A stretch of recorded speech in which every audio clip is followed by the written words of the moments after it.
All right, this house in Anacortes, Washington is listed at $1,287,000, and we're going to be talking about what it would look like to buy this house. Specifically, we're going to talk about what would your monthly payment be, how much cash would you need to bring all in, and what income would you need to be making in order to qualify for the loan. And we're going to look at two different scenarios, two different down payment amounts.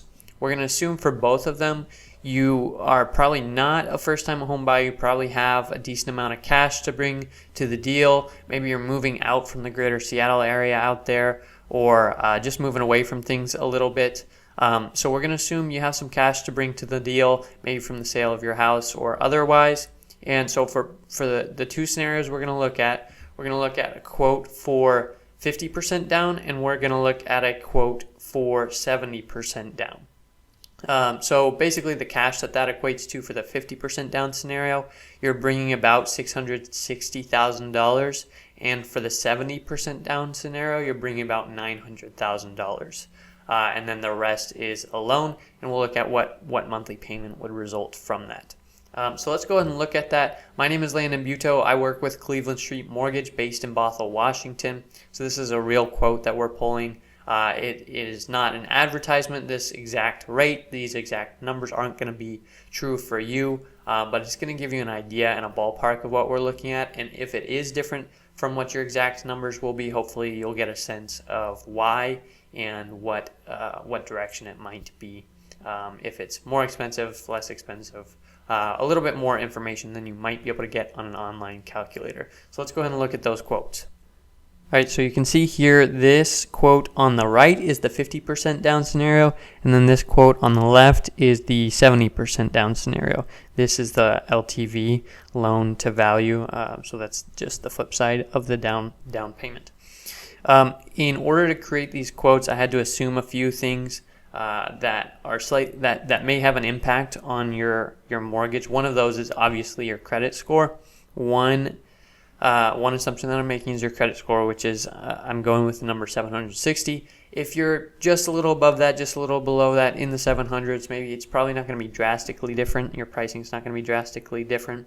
If you're a good bit below that, somewhere in the 600s or lower, then obviously that's going to have more of an impact. Obviously, your income has an impact on how much you can qualify for, but your income also sometimes has an impact on what loan programs you can qualify for.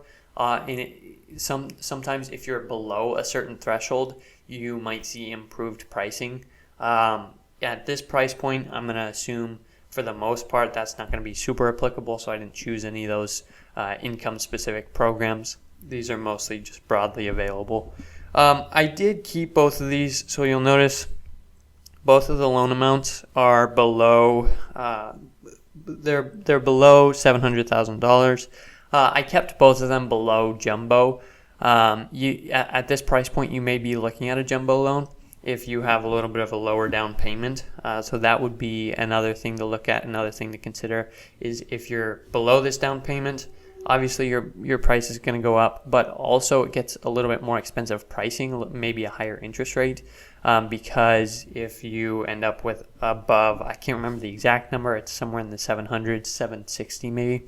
If the loan amount is above $760,000, you are in that, you bump up to a jumbo loan and you're no longer conforming conventional. So that does have an impact, something to keep in mind. But we're looking at these two scenarios for now specifically. So let's walk through the numbers here. Let's start with the 50% down scenario. Obviously right away, you can see your monthly payment is $5,290. So the components of that are homeowners insurance, which I estimated at $225. That's probably a pretty reasonable estimate. This is near the water. I don't know the area, Anacortes specifically, super well. Because it's near the water, I don't know, you may need flood insurance, and I did not include that here. So that's something to keep in mind, something to look into. Taxes, this is the exact number I grabbed from the county website.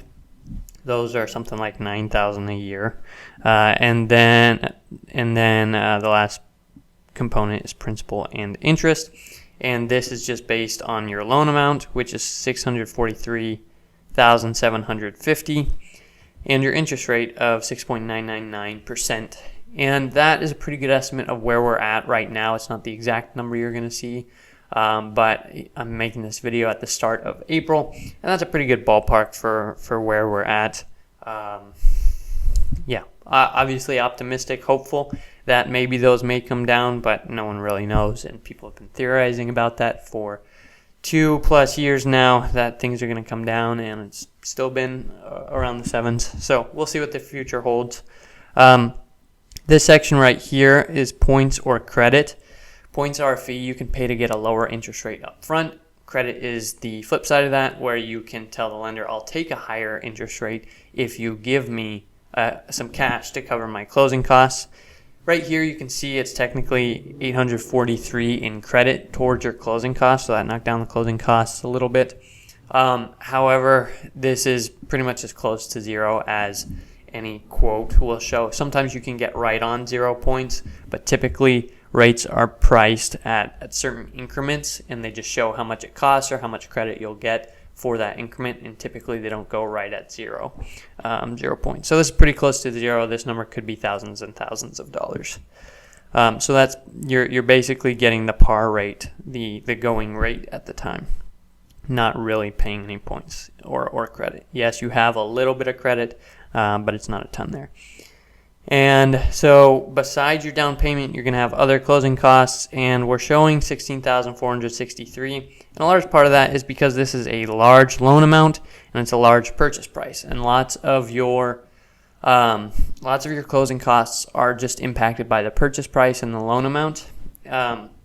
Closing costs include things like costs that you have to pay to actually get the loan, and then costs that the other section is prepaids, which are costs you will be paying on an ongoing basis, but basically they need to come into escrow. Some of those costs need to come into escrow ahead of time before you can get going on that loan. That just happens every time. That's standard when you get a mortgage. So those two components, your actual cost to get the mortgage and your prepaids, and cost to get the house and your prepaids, those go into closing costs here, and that's a high number. But again, that's a high number because this is a high purchase price with a high loan amount. So I wouldn't be surprised if it's too far away from that. It may be. Generally, the number we use for just kind of the average number we throw out there for just head mental calculations is $10,000 to $12,000. It's getting closer to that 12 more regularly now, but that's just kind of our base number that we use for just mental calculations. But this probably isn't too far away since this is such a large purchase price, such a large loan amount. And so what that means is your down payment plus your closing costs is $661,323 cash all in. We'll come back and we'll talk about how much income it would take to qualify for this scenario, but let's look over at the other scenario, and then we'll talk about qualifying for both of them together. So this is the 70% down, and this is a good bit more cash that you're bringing to the deal, so it knocks down the monthly payment. The monthly payment is now $3,577. Homeowners insurance is going to be the same. Taxes will be the same because those are both dependent on the house. They're not dependent on the loan. So homeowners insurance, we're estimating $225 a month. Those are going to depend on your provider and just how much coverage you're getting, what coverage you're getting. And taxes is the actual number I pulled from the county website. So this is the actual number you can expect for this property. And then principal and interest is the last section here. And that is based on your loan amount of $386,250 and your interest rate of 6.999. Again, this is not an advertisement. You're not going to get that exact rate, but it is a good ballpark for where we're at generally right now at the beginning of April. Points or credit. I explained a little bit about that. If you skipped to this section to match your scenario better, you can pop back to this section here. But points or credit, we are showing a small credit of 506, which is functionally zero. You're not really paying a lot to change the interest rate, or you're not getting a big credit that's going to change the interest rate. Yes, it's $500. That's not nothing, but in the context of points that actually have an impact on the interest rate, usually takes a few thousand to move the needle on your interest rate. Other closing costs, this time it's a little bit lower because the loan amount is a little bit lower. So we're at $15,319 in other closing costs, and that leaves total estimated cash to close of $917,679. So again, this is assuming you're probably selling a house somewhere else. You have some cash from the sale of your house to bring, and depending on which scenario matches you better, you can get an idea of where your monthly payment might be and what those components are. So let's look at both scenarios. How much income would it take to qualify for? All right, so if you are not a first-time home buyer, you're probably familiar with this generally, but maybe it's helpful review. The way that qualifying works, the way that lenders figure out whether you can qualify for a loan is they calculate your debt-to-income ratio. And your debt-to-income ratio is your total monthly debt divided by your gross monthly income. So your total monthly debts is they take your new housing payment that you're planning on taking on, that you want to take on. They take this number and they add it to whatever other monthly debts you have, your credit card debt, student loan debt, car debt, any other debt that you have. They add that all together and they divide it by your gross monthly income, which is your income before taxes. And this number needs to be less than 50%. Now that rule is true, that is how they do it for conventional loans specifically. For FHA loans, it's very similar. They do the same calculation, but the number is slightly different. Basically, they break up the number of whether this number, total monthly debts, they do one calculation for just the housing payment, and that has to meet a specific number, and then they do one number where they add all your debt together. They call it your back end ratio, where it's your new housing payment and any other debts you have, and that number is slightly different. Basically, on the back end ratio, FHA typically allows you to go up to maybe 56%, maybe 57%. The number is the exact percentage. Basically, you have a little bit of wiggle room, and usually it goes to 56 or 57% on the back end. But then on the front end with FHA, if it's just your housing payment divided by your gross monthly income, then FHA brings that number down a little bit to about 47%. And then VA, they just calculate your qualifying ability pretty differently. So if you keep that rule in mind, would you be able to qualify for these two scenarios? I have not done the math ahead of time, so let's see if I can do it accurately on the spot. Okay, so 5,290 times 2 would mean that you are going to have to be making 10,400, 10,580, 10,580 per month.